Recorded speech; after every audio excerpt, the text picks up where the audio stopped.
Hello students, how are you? Welcome to SVS English classes. We are here to discuss compound sentence part 2. Okay students, part 1 में हमने केवल 2 प्रकार के conjunctions को discuss किया था. यहाँ पर नंबर 3 और 4 को डिस्कस करेंगे. नंबर 5 हमारा वीडियो नंबर 3 में डिस्कस होगा. Okay sir students. नंबर 3, 2 वाक्यों के कथनों में परस्पर विरोध हो तो विरोध प्रकट करने वाले कथन से पहले जो भी विरोध करने वाला कथन है, 2 कथन होंगे, ठीक है, और उसमें जो विरोध प्रकट करने वाला कथन होगा उससे पहले adversative conjunctions but, yet, still, but means लेकिन, किंतु, परंतु, यट फिर भी, तो भी, स्टिल फिर भी, तो भी, हाउएवर किंतु, नेवरदलेस तो भी, वेयरएज फिर भी, वाइल जबकि का प्रयोग किया जाता है. ठीक है, कि विरोध किस प्रकार से होगा.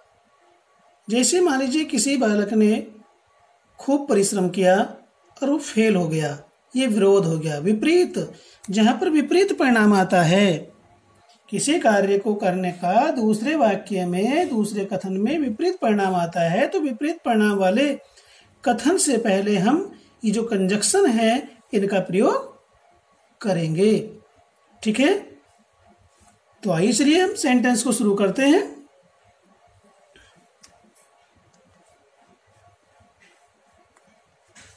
Number 1, he was annoyed. He said nothing. वह क्रोधित था, नाराज था.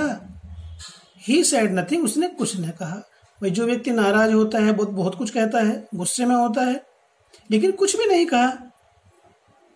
ठीक है, तो जैसे हमने आपको वीडियो नंबर 1 सिंथेसिस में बताया था, सिंपल सेंटेंस की जो फर्स्ट वीडियो थी, कि स्टूडेंट्स हमें पहले दिए हुए सेंटेंस को समझना है, अर्थ निकालना है. जैसा सेंटेंस है उसी के नियमानुसार उसमें हम, जैसे यहाँ पर कंपाउंड सेंटेंस है तो जो कोऑर्डिनेटिंग कंजक्शंस हैं उनको प्रयोग करके जोड़ना है. हिंदी में अर्थ निकाल देने से हमारा काम आसान हो जाता है, और आसान काम तो हर एक चाहता है. आप भी चाहते हैं, मैं भी चाहता हूँ.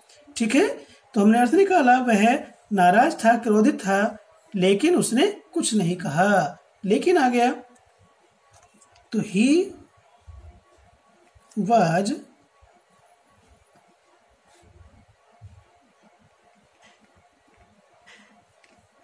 annoyed, but he said nothing.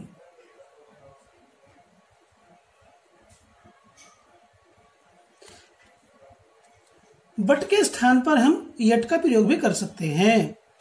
He was annoyed, but /yet /still he said nothing. हम यहाँ यट का प्रयोग भी कर सकते हैं, स्टिल का भी कर सकते हैं. ओके, नेक्स्ट देखते हैं. Shyam is poor. श्याम गरीब है. He is honest. वह ईमानदार है, लेकिन, फिर भी, तो भी. तो श्याम इज पुअर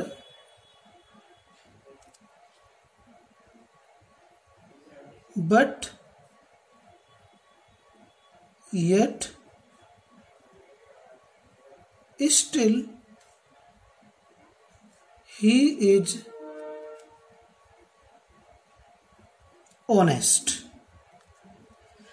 हम जितनी वोकेबुलरी तैयार करेंगे उतना ही हमारा कार्य स्टूडेंट्स इजी से इजियर हो जाएगा. हार्ड से इजी, और इजी से इजियर, और इजियर से इजीएस्ट.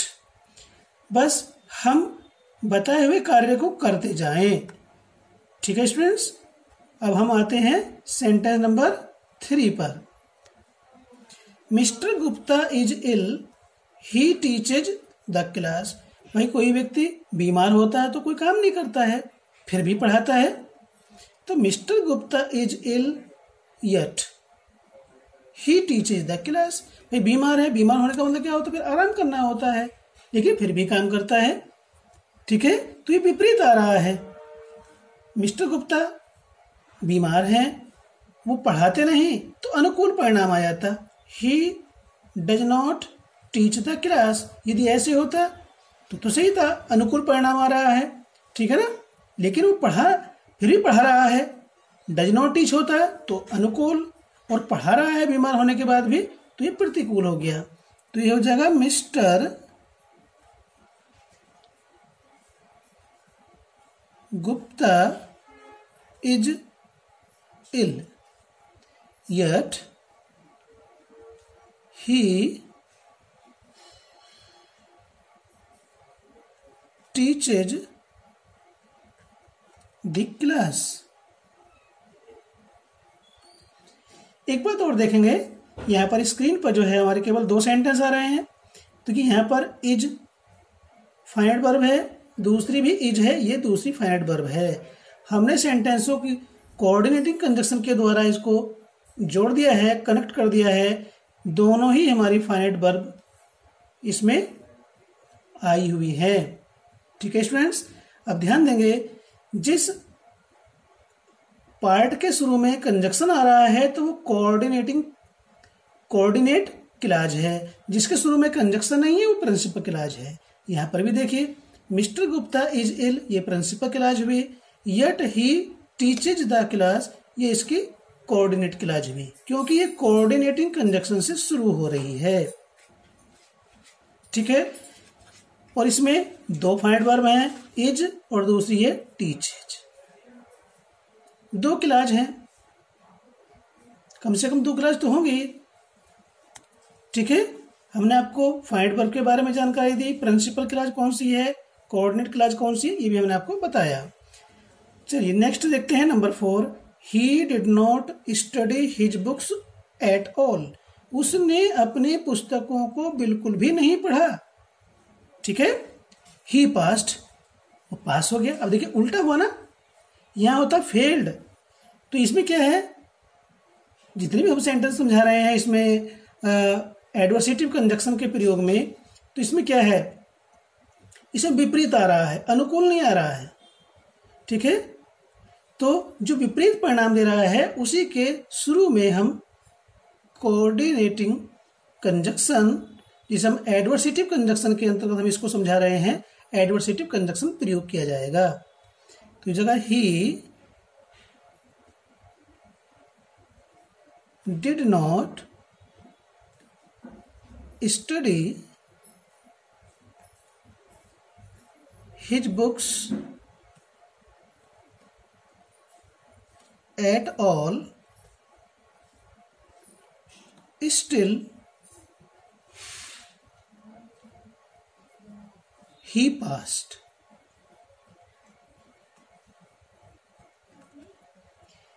तो हमको सबसे पहला काम ये करना है कि इसके अर्थ को समझना, फिर दूसरा कंपाउंड सेंटेंस है, तो कोऑर्डिनेटिंग कंजक्शन कौन कौन से होते हैं वे हमें जानकारी में होनी चाहिए।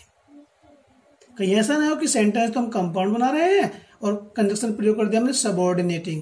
तो सबऑर्डिनेटिंग और कोऑर्डिनेटिंग कंजक्शन में हमें डिफरेंस मालूम होना चाहिए, कौन सा कोऑर्डिनेटिंग है और कौन सा सबऑर्डिनेटिंग।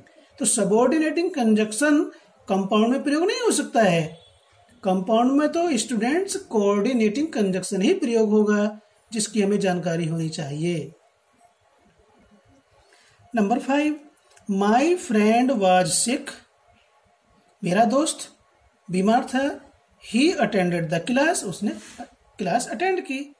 ठीक, नंबर 3 के पैटर्न पर है, बीमार है तो उसे क्लास अटेंड नहीं करनी चाहिए थी, लेकिन की, लेकिन वो तो आ रहा है स्पष्ट। यदि हम हिंदी में अर्थ निकाल लेंगे तो स्टूडेंट्स आपका काम, जैसे कह रहा हूं कि हार्ड से इजी और इजी से इजियर और इजियर से इजीएस्ट हो जाएगा। तो जिस काम को करने से हमारा काम इजी हो रहा है तो फिर हमें उस काम को करना ही चाहिए ना। ठीक है, तो माई फ्रेंड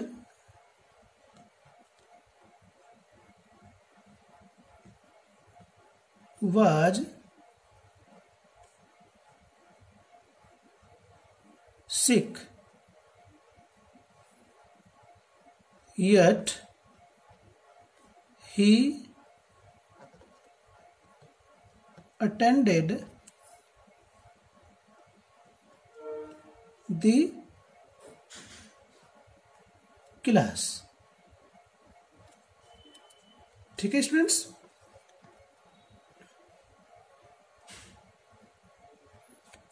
नेक्स्ट है number 6, Ravi stole the book. Ravi ने किताब चुराई। The teacher did not punish him. Teacher ने उसे दंड नहीं दिया। देखिए उल्टा हो गया ना, विपरीत परिणाम आ रहा है। दंड देना चाहिए था लेकिन नहीं दिया, विपरीत आ रहा है, उल्टा आ रहा है, अपोजिट रिजल्ट आ रहा है। यहां पर जो इस स्टेटमेंट में जो भी कार्य हुआ वो इस नेक्स्ट स्टेटमेंट में क्या है, अपोजिट रिजल्ट दे रहा है। तो जो अपोजिट रिजल्ट दे रहा है तो अपोजिट रिजल्ट देने वाले स्टेटमेंट के शुरू में ही एडवर्सेटिव कंजक्शन का प्रयोग किया जाएगा। रवि ने किताब चुराई, फिर भी तो भी टीचर ने उसे दंड नहीं दिया। Ravi stole the book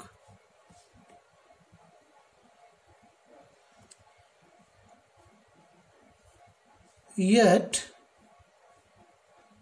the teacher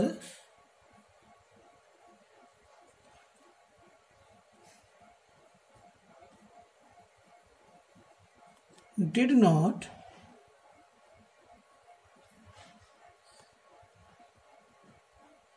punish him। सारा काम हमारा आसान हिंदी में समझने के बाद ही हो रहा है, क्योंकि हम इंग्लिश मीडियम के स्टूडेंट नहीं हैं। और बात आती है इंग्लिश मीडियम के स्टूडेंट की, तो इंग्लिश पढ़ने से कुछ नहीं हो रहा अगर हमें सेंस नहीं हो रहा है। तो सेंस हो रहा है, सेंस कर लेते हैं, तो फिर चाहे आप इंग्लिश मीडियम के स्टूडेंट हो या फिर हिंदी मीडियम के, दोनों ही कर सकते हैं। Okay. She was hungry, she did not ask for food. वह भूखी थी, उसने भोजन के लिए आग्रह नहीं किया या मांगा नहीं। तो मांगना चाहिए था, विपरीत आ रहा, उल्टा आ रहा है। शी वॉज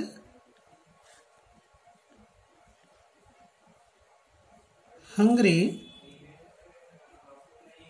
बट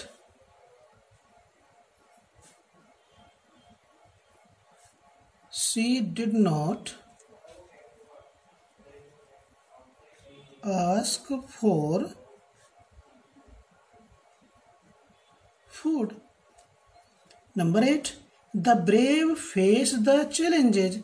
बहादुर लोग तो चुनौतियों का सामना करते हैं। द कावर्ड फ्ली, कायर लोग भाग जाते हैं। विपरीत आ रहा है, ठीक है। द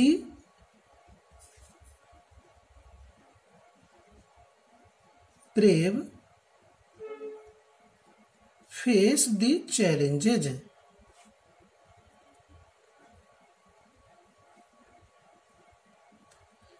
बट, ठीक है, या वाइल, जबकि। बहादुर लोग चुनौतियों का सामना करते हैं, जबकि द कावर्ड,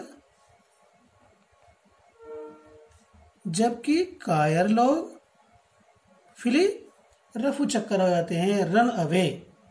ठीक है स्टूडेंट्स, ये हमने एडवर्सेटिव कंजक्शंस डिस्कस किए। अब आते हैं नंबर 4 पर, इलेटिव कंजक्शंस। इलेटिव कंजक्शन क्या होते हैं? जब एक कथन में किए गए कार्य का दूसरे कथन में परिणाम होता है, अनुकूल परिणाम होता है। परिणाम भी कैसा? अनुकूल। कथन में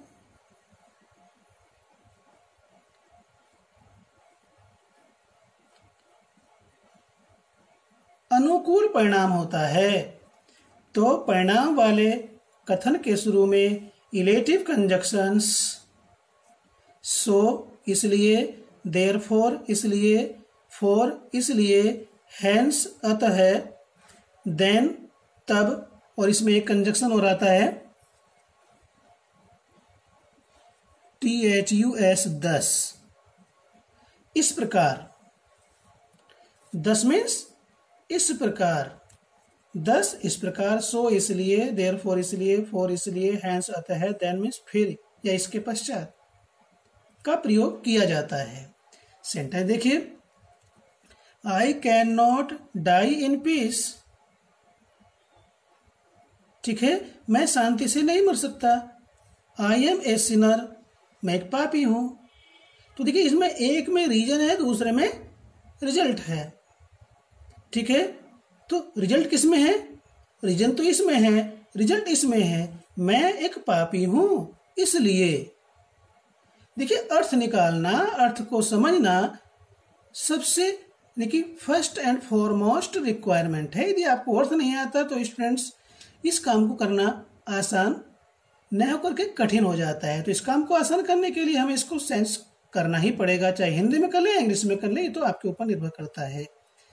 आई एम ए सिनर,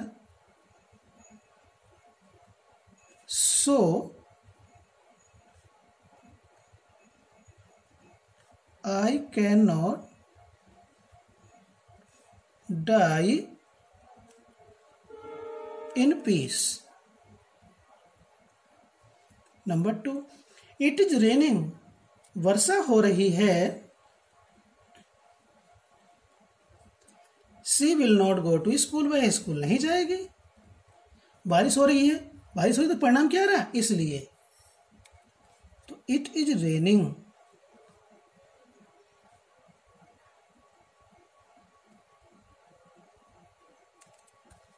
सो या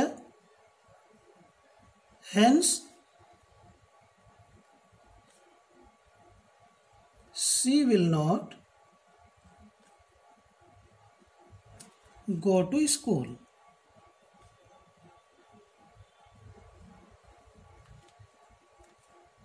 Number 3,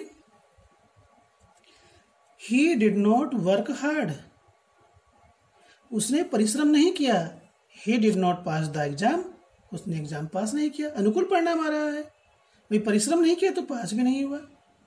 तो अनुकूल परिणाम दिखाने वाला स्टेटमेंट, ये जो सेंटेंस है वो ये है। देखिए, अब ये दो अलग अलग सेंटेंस हैं, लेकिन जब हम इन दोनों अलग अलग सेंटेंस को यहाँ पर इलेटिव कंजक्शन से जोड़ देंगे, परिणामवाचक कंजक्शन से जोड़ देंगे, तो फिर ये दो क्लास हो जाएंगे, सेंटेंस नहीं रहेंगे, सेंटेंस होगा एक। ठीक है, ही did not work hard, so yeah,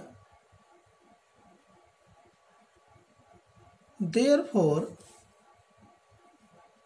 he did not pass the exam. ठीक है, गॉड इज मर्सीफुल, ईश्वर दयालु है। ही फीड्स इवन द हेल्पलेस, वह निस्सहाय को भी भोजन खिलाता है। गॉड दयावान है, दयालु है इसलिए। ठीक है, तो इसलिए देखिए हमने अर्थ निकाला, कंजक्शन की हमें खुद जानकारी होगी।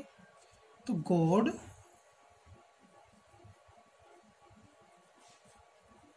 इज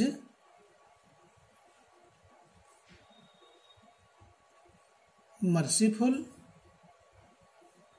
सो अब देखिए, अब यहां हम प्रोनाउन को स्मॉल बनाते हैं, लेकिन ये प्रोनाउन ऐसा है, गॉड के लिए है, ये स्मॉल नहीं बनेगा। गॉड के लिए सब्जेक्ट के रूप में, ऑब्जेक्ट के रूप में, पॉजेसिव के रूप में और सेल्फ फॉर्म के रूप में जो यहाँ एच बनेगा वो कैपिटल ही होगा। ये भी एक ग्रामर है, रूल है, पंक्चुएशन है। तो ही फीड्स, ये स्मॉल नहीं बनेगा, गॉड के लिए आया हुआ, किसी और दूसरे के लिए होता तो ये स्मॉल बनता। इवन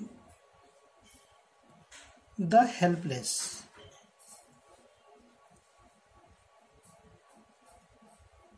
नेक्स्ट देखिए, ये सेंटेंस थोड़ा सा डिफरेंट है।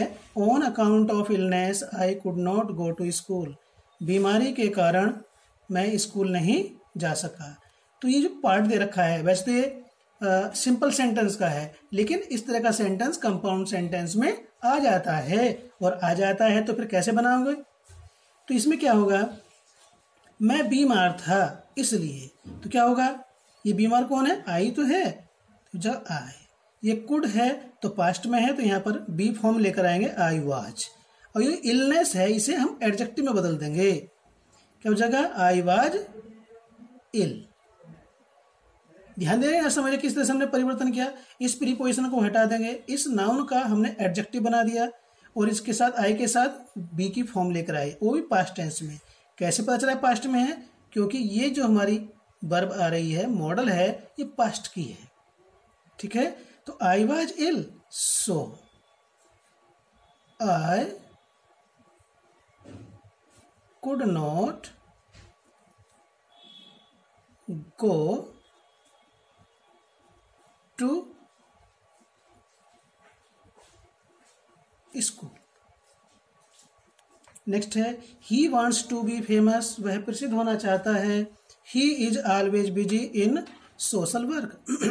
भाई जैसे कहा है जहां पर रिजल्ट होगा वहां रीजन भी होगा, इसमें रीजन है इसमें रिजल्ट है, तो हमें तो इलेक्टिव कंजक्शन प्रयोग करने हैं, परिणाम बताने वाले कंजक्शन। तो परिणाम तो ये बता रहा है, ठीक है। तो ही वॉन्ट्स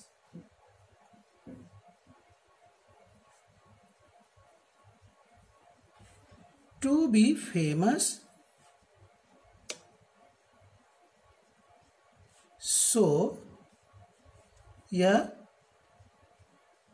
for। अब देखिए ये ही आ रहा है, ये तो गॉड के लिए नहीं है, ठीक है, ये गॉड के लिए नहीं है, तो इसलिए स्मॉल बनेगा। for so he is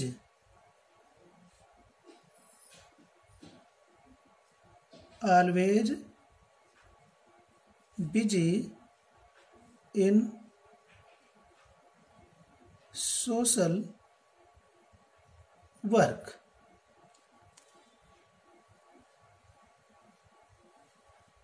next देखिए, the monsoon failed, monsoon fail हो गया।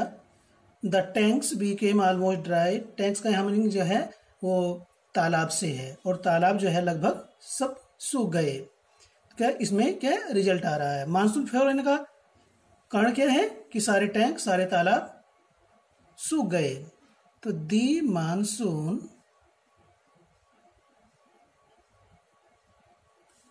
Failed so the tanks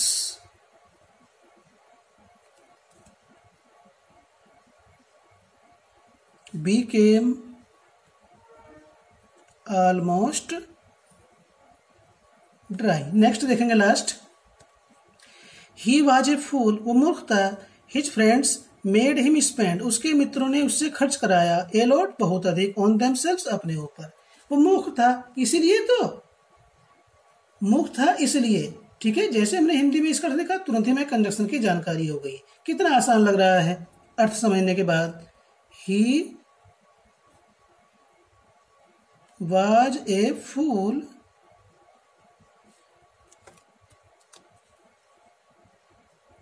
so his friends made him spend a lot on themselves।